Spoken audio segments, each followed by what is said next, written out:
Welcome to the Martial Arts and Life podcast with United States Martial Art Hall of Fame member, nationally board-certified life coach, and multi-award-winning author, Chris Wilder. Good day, good morning, good afternoon, good intermittent fasting day, whatever it is for you, and good tea time. Hey, I'm Chris Wilder, and welcome to Martial Arts and Life. Today the topic is karate and fists.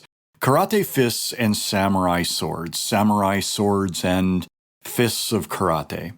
Are they the same? No, they're not. I mean, clearly one is metal, one is bone, and, we could go on and on and on. We get it. There's a massive difference here, but sometimes, strategically, there isn't a difference.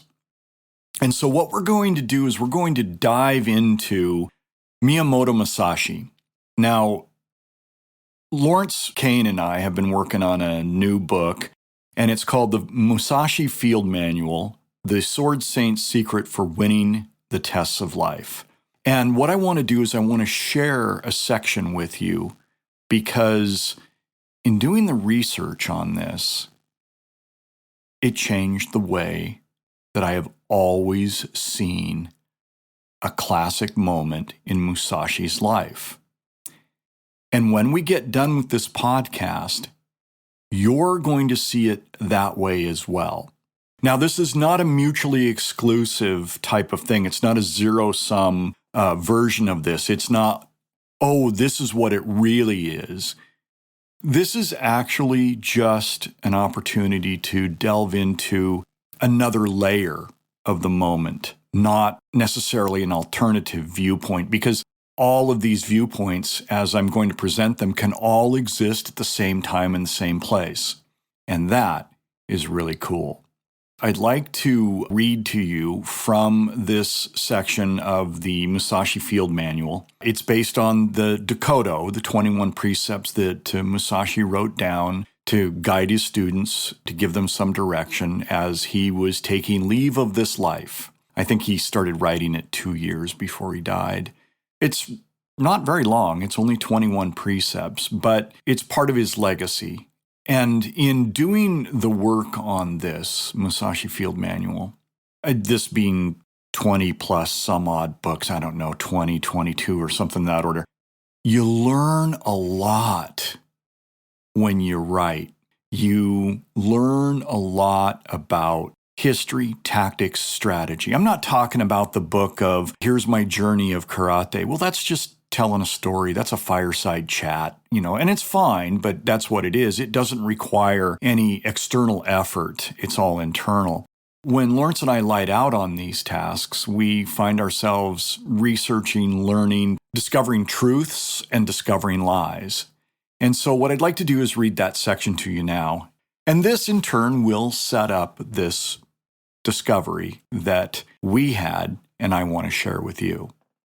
This comes from chapter 19 of Miyamoto Musashi's Dakoto. And the title of chapter 19 is Respect Buddha and the Gods Without Counting on Their Help. This is a powerful yet unsurprising statement coming from a strong, self-made personality like Musashi. In feudal Japan, the polytheistic Shinto religion was predominant. Shinto, which translates as the way of kami, generally sacred spirits or divine powers, came into use in order to distinguish indigenous Japanese beliefs from imported Buddhism. While Buddhism is about enlightenment, Shintoism is more about balancing a person's relationship with the spirit world. The kami were thought to be mercurial in demeanor, acting out if displeased and potentially even when appeased, which led to various shrines, ceremonies, and rituals designed to help humans get along better with the spirits. Musashi simplified his relationship with the divine, maintaining a respectful reverence, yet not counting on otherworldly help.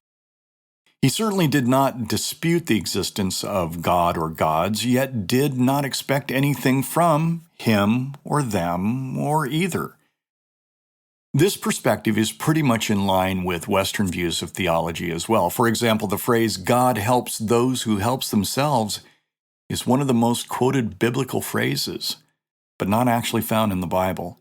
Attributed to Benjamin Franklin, it likely originated in ancient Greece. Whatever its origin, this phrase mirrors Musashi's thoughts. Roman Stoic philosopher Lucius Aeneas Seneca the Younger, to distinguish him from the older, expressed the same attitude when he wrote, "Luck is when preparation meets opportunity." This clearly is what Musashi is getting at. He was always training, always learning, ever prepared to use his unconventional strategy to prevail. A good example of this took place in the year 1612 when he fought a duel against Sasaki Kojiro, the preeminent swordmaster at the time. Musashi showed up 3 hours late carrying the wooden bokken that he had carved out of an oar rather than a steel katana.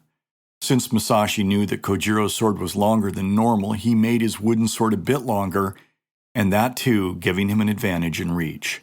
By arriving late, showing contempt for his opponent, and then doubling down by not even having the dignity to use a real sword for a life-or-death duel, he rattled his adversary. One might think this would be enough to prevail, but Musashi was ready to up his advantage.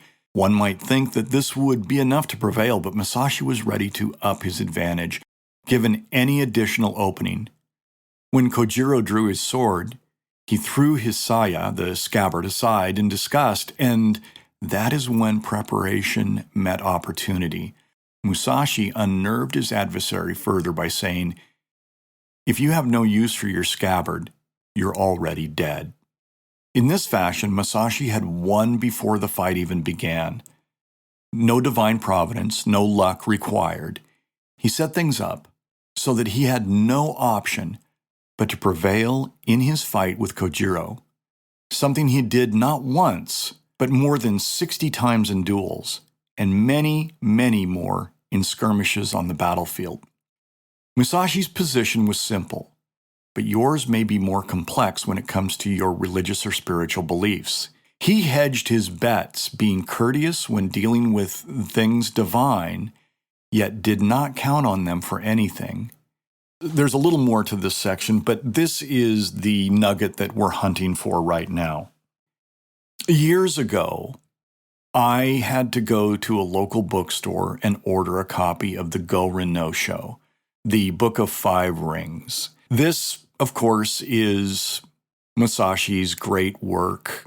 I had to get it. I had to read it. I still have that very copy. And come to think of it, that copy might be 36, 37 years old by now. And I read it, and like you, I read it again. And I made notes, and I looked at this, and I looked at that. And it was very, my study of it is very serious, and I'm sure that yours is too. And of course, this introduced me to this famous story of Musashi fighting Kojiro on this beach. And it's such a famous story that it's everywhere. And I'm here to tell you that the focus has been on the wrong things. Now, when I say the wrong things, I don't mean that they obfuscate or destroy the core meaning of this. What they do, though, is they're sparkly things. They're squirrels for the attention deficit disorder. They're things that we see that glitter on the pages of the story and in the retelling of it that we find fascinating and enticing. But I'm here to tell you, you're going to see it differently. The key elements of this story are couched in the idea of psychological warfare. That's the way it's often presented. Sure, Musashi had a premeditated plan. He had a psychological warfare plan in place. Now, if you think about this, Kojiro was quite prominent in his community. He was known. He was samurai. He was everything that the codes and rules and society said he needed to be, and he achieved those things in a very adroit, high-level, top-flight manner. Boy, that's the opposite of Musashi, isn't it? Musashi was filthy. He was arrogant. He was iconoclastic. in Kojiro's, frame of reference and his eyesight, Musashi was not fit to carry a sword. And in fact, it was an attack on everything that Kojiro and all of the society and all of the caste system that he was involved in, that he had come up through, supported, and reaped the benefits of. Yeah, this is a serious thing. When you look at the premeditated plan that Musashi had constructed, it did nothing but fill the gaps that may have existed in Kojiro's picture of Musashi being filthy, arrogant, and an iconoclast, not fit to carry a sword. And now he dares show up late. Yeah, psychological move. No question about it. And we all point to it and go, yeah, man, and Kojiro lost his mind. Of course he was losing his mind. This guy was breaking every rule that Kojiro was living with, just to the power of 10. And then, of course, there's the part about Musashi showed up with this oar, that he had carved an oar into a shaft that he could use while he was, coming across on the boat. Well, the picture that was conceived in my mind was, it was one of those movie scenes where the hero is doing this weird thing that doesn't make any sense to the rest of us, but is well thought out and, necessary for him to achieve his goal. Yeah, that's exactly what it was. That's exactly what it was. I need a strong piece of wood that I can carve into a nice weapon. The story looks sexy from a psychological standpoint. I mean, it is right out of a Clint Eastwood movie or a samurai movie or gunfighter movie. It's all there. But the important thing is that this was an execution of one of the 3 classic pieces of strategy. Go no sen, then sen no sen, and then sen no sen. This was sen no sen. This was the late comes ahead. You see, Kojiro's sword was longer than the average katana. And in fact, it even had a name. By slang, they called it the clothes hanger or the clothesline. And that was a significant advantage. If I can reach you from a farther distance and I can cut you, I can win. Now, of course, you have to be able to handle this sword, well. I mean, don't get me wrong or off on a trail here. I mean, but clearly Kojiro knew how to manipulate this longer sword. And by longer, I'm not sure how much it was. Was it 6 inches? Was it 3 inches? Was it 17 feet? I don't really know. We just know that it was longer. Now, there's somebody out there that'll probably correct me or have the right numbers, but you get the idea. A longer sword allows me to cut and strike to win. What does Musashi do? He says, I can't find a longer sword to equalize this. It isn't going to get fashioned in time, and I don't have any experience with it. So I do need something longer, and I do have experience with beating a man to death with a stick. So that's what I'm going to do. I'm going to find myself a longer stick. Well, he knew that the oar was longer, and that's why he whittled it down. You can call it whittling if you want, but he shaped that to suit his needs. He took that oar and he made it to the specifications that he needed. Now, with Kojiro's sword being longer and, having a nickname of its own and so forth, yeah, you gotta reach him. So Musashi puts together a plan that makes him late. Yeah, that's surely going to piss off Kojiro, and it did. Then he shows up with no sword, which Kojiro takes as an insult. Kojiro doesn't see what it really is. Think about that for a moment.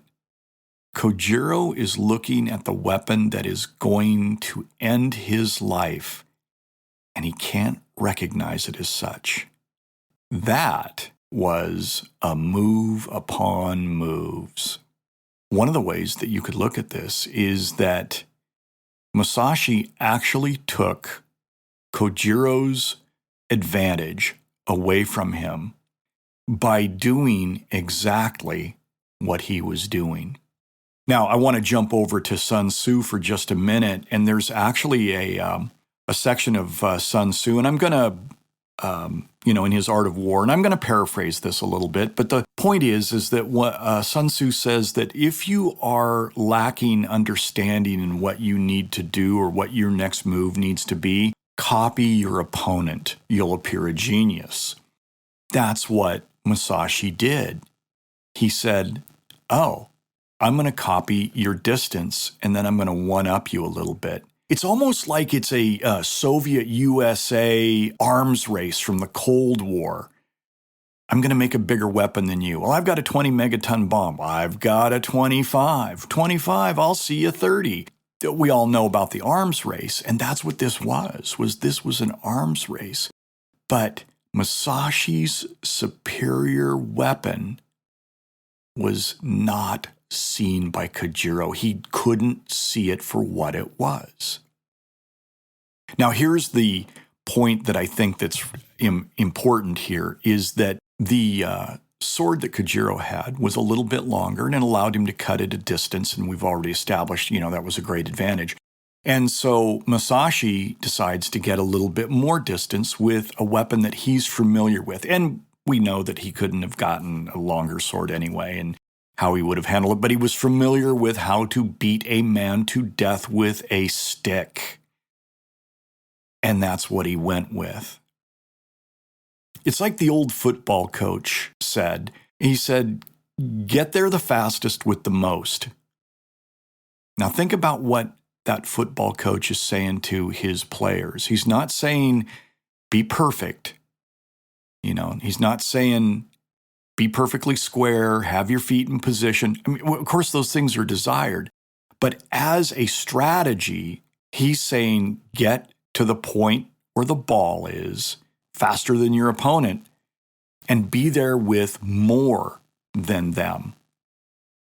It's not about having it perfect. Be there the fastest with the most.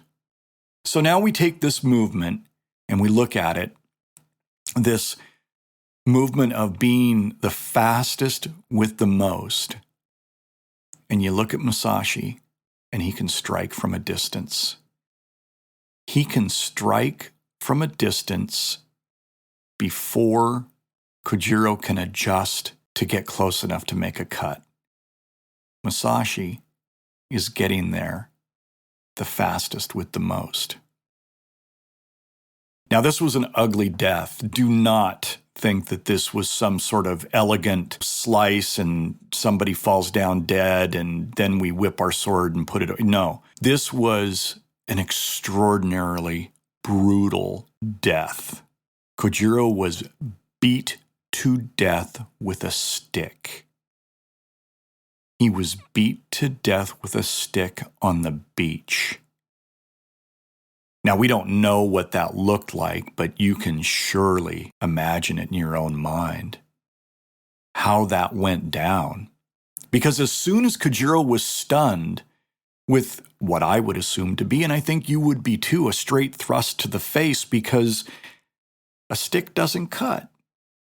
Now, it can crush, don't get me wrong, but you take that big swing and you're opening yourself up to that cut from Kojiro. That's no question. So I'm going to tell you that logically, we can deduce that this was a thrusting strike, and it was a heavy piece of wood, and the butt end of it went right into Kojiro's face, more than likely. It could have gone elsewhere, but let's just say the face, because that's the target. You do that, going to have a hard time fighting. And then the beating was on. One man beating to death another man on a beach with a stick. Savage. Not what Kojiro had in mind at all. Not what he even conceived to be possible. It was it was just, he couldn't see it. When you look at this moment, yeah, he threw the scabbard away. Let's work this backwards. He throws the scabbard away. Musashi says, "You're already dead." Musashi already knew he was dead a long time ago. Kojiro, he, is fuming for 3 hours or whatever it was, waiting for Musashi to show up. Yeah, that's a slow burn. And then on top of that, this guy is this filthy, arrogant iconoclast who shouldn't carry a sword at all, let alone claim to, the greatest swordsman or whatever. I mean, it does not in any way fit in Kojiro's world. And he paid for that lack of understanding with his life. So I'm here to tell you that the psychological warfare, yeah, absolutely, an element that lays over the top of this story. I'm also here to tell you that, there was a strategy involved. There was a premeditated thought of, I'm going to take this guy out of his mind. No question. That added to it. But I'm here to tell you that the nugget, the nexus, the center of this is that it was a stick that was a little longer than a samurai katana. It wasn't that, he was so skilled that he was able to use a stick to beat Kojiro with. No, it was about that extra couple of inches on the end of a stick that allowed Musashi to keep his distance and strike, and then inelegantly beat a man to death. That's the real story here. That's the way that it really went down. Are all of these things, mutually exclusive? No, it's a giant Venn diagram. It all comes together. But I'm here to tell you that it was that extra couple of inches on the end of a stick that made all the difference in the world. And that is the true story.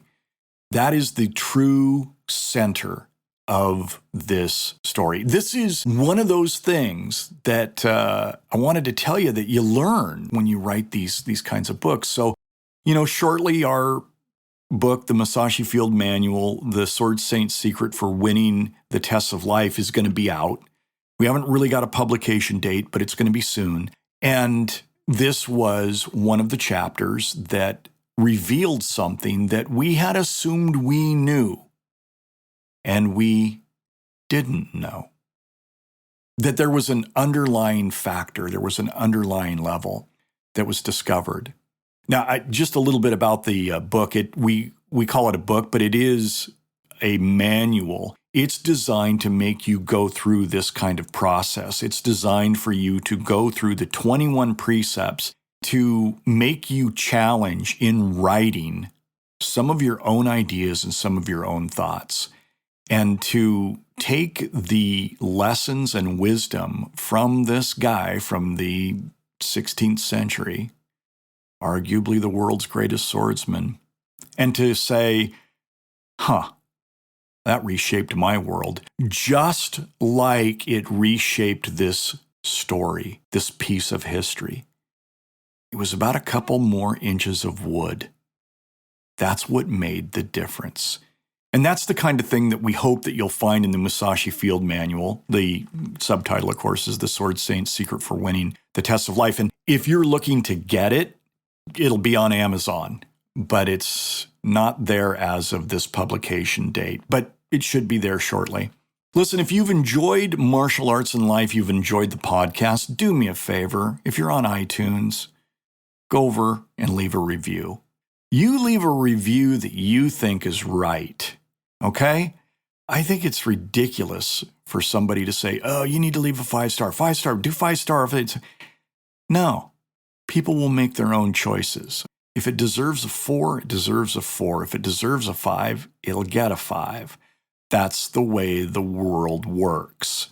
The other thing is that if you have found value in this podcast, share it with a friend. Your endorsement is the greatest gift that you could possibly give, and I appreciate the heck out of it.